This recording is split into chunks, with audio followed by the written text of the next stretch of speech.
Sergio Kola, një nga aktuarit e radhës të sezonit të dytë të Future Home Podcast. Prej shumë vitesh pjesë e kësaj industrie, një nga më të mirët e Future Home për shumë vite, tani fokusi jo duket sikur është tjetër nivel. Ka shkuar tek kullat 30, 40, 54, por flisim pak podcast.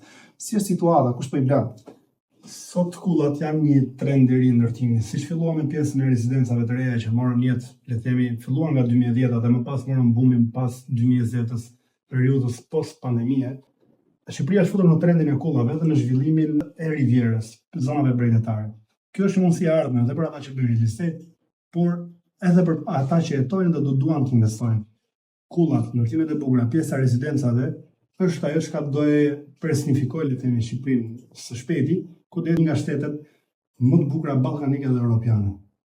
Shpresojmë të bëhet realitet sa më shpejt. Serioz, shumë faleminderit dhe do keni mundësinë të diçni këto dhe më shumë se kaq në episodet e reja të Future Home. Siguroni që të bëni follow faqen në Instagram dhe në TikTok dhe shkruani mendimin tuaj në komente. Shumë faleminderit.